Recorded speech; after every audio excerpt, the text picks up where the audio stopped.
Il y a 41 ans, le 12 avril 1961, le jeune Youri Gagarin entrait dans l'histoire en effectuant un vol de 108 minutes dans l'espace. Quelques années plus tard, le 21 juillet 69, c'est un Américain, Neil Armstrong, qui effectuait un premier pas sur la Lune. Depuis, on le voit, depuis l'aventure spatiale n'a guère connu d'événements aussi marquants pour l'humanité. Alors serions-nous blasés?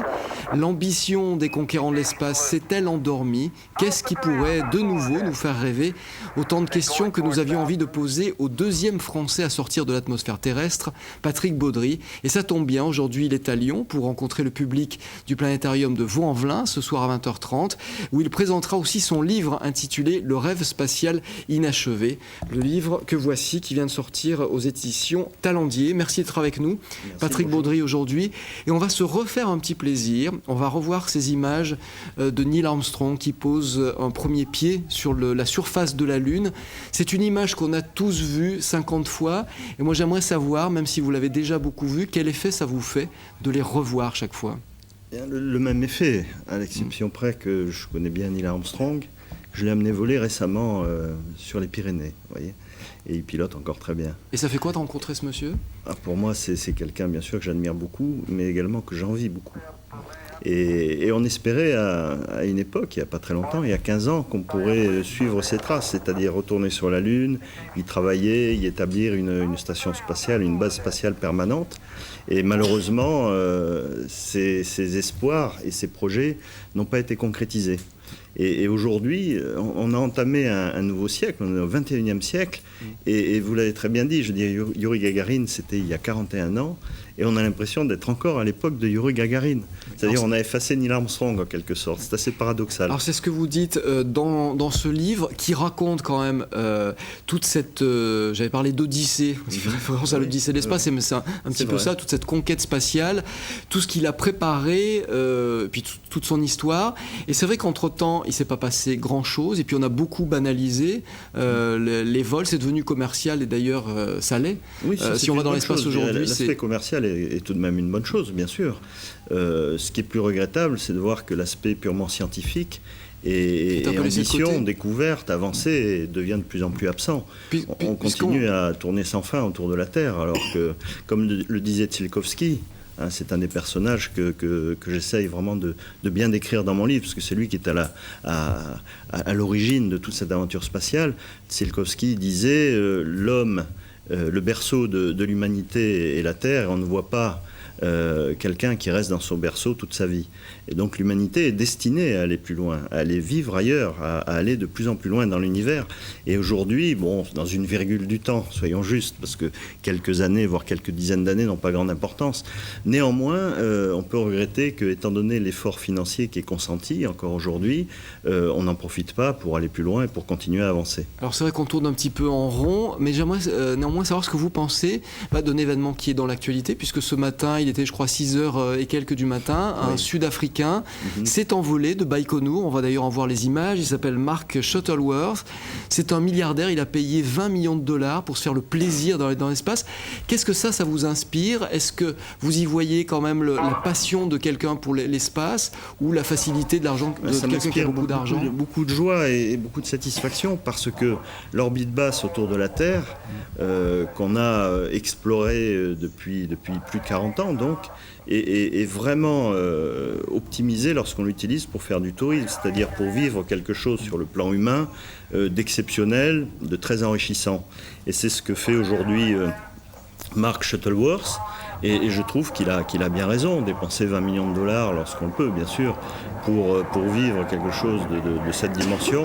Je le comprends tout à fait, c'est une excellente utilisation des moyens qui sont mis en œuvre et de l'orbite basse autour de la Terre.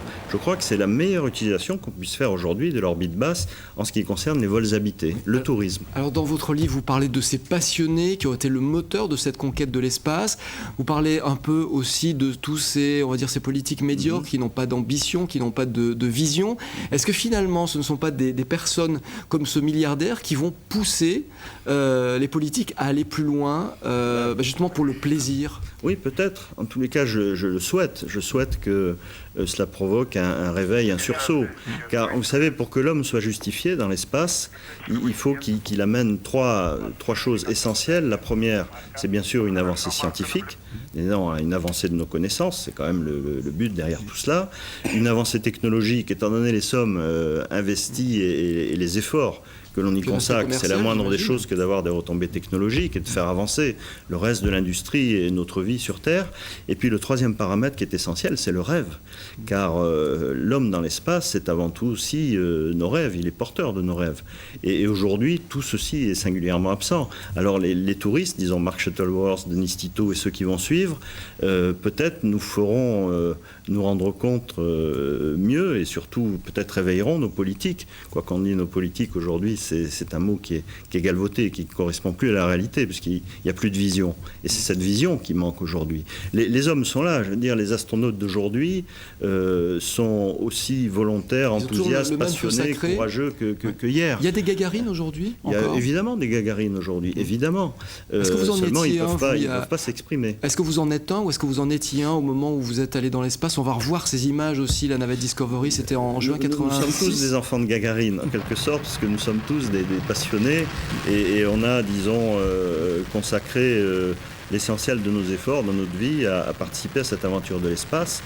Et lorsque nous sommes arrivés à la Cité des Étoiles avec Jean-Luc Chrétien en 79, donc en Union soviétique, on est vraiment entré comme en religion. Les Cités des Étoiles, c'était la Mecque de l'espace habité. On y a rencontré les hommes qu'on admirait le plus, les Alexis Leonov, enfin tous ceux qui faisaient vivre cette aventure et que j'ai eu la chance de rencontrer de l'autre côté américain par la suite. Alors on parlait de rêve, vous parliez de rêve tout à l'heure. Est-ce que vous l'avez réalisé, votre rêve, ce jour-là, entrer dans l'espace, aller dans l'espace? C'est quelque chose d'inouï? C'est au-delà de l'imagination? Oui, bien sûr, c'est un rêve que j'ai réalisé, que j'ai eu le privilège de réaliser, parce que c'est quelque chose qui dépasse tout ce que l'on peut vivre par ailleurs. Cette vision de la Terre que l'on découvre là en ce moment, c'est quelque chose de très particulier. Vous savez, pour un être humain, contempler sa planète de l'extérieur de cette manière, c'est quelque chose de fabuleux, qui vous fait prendre conscience de beaucoup de choses. Est-ce qu'on a peur à ce moment-là? Non, peur, non. À vrai dire, ça dépend de chacun. Moi, la peur, c'est quelque chose que j'ai ignoré jusqu'à présent. Alors, j'espère toujours la découvrir avant ma mort. Mais pour l'instant, non. Je suis toujours dans ce genre de projet, disons, de travail. Je suis toujours très concentré sur ce que je fais. Et surtout, j'essaye de profiter au maximum sur le plan humain, sur le plan de la poésie, de la philosophie qui se dégage de tout ça. J'essaye d'en profiter au maximum. Donc, la peur, elle n'a pas fait partie de mes bagages. Ou alors, la peur, oui, de ne pas partir. Parce que j'ai eu 13 reports ou annulations de tir, chez les Russes comme chez les Américains. Disons, Brejnev, qui est mort, je vous le rappelle, en novembre 82, a fait que le vol que je devais réaliser avec les Soviétiques à l'époque a été annulé. Et c'est la raison pour laquelle j'ai volé avec les Américains. Alors moi je renvoie tous nos téléspectateurs, parce qu'on vous écouterait parler pendant des heures, y compris parler de cette, je vous trouve très sévère dans le livre, mais sans doute à juste titre, de cette station internationale qu'on est en train de construire, qui va te coûter 100 millions de dollars et dont vous dites que c'est 100 milliards de dollars, oui, pardon, et dont vous dites que c'est de l'argent fichu à la poubelle. Oui, pratiquement, oui.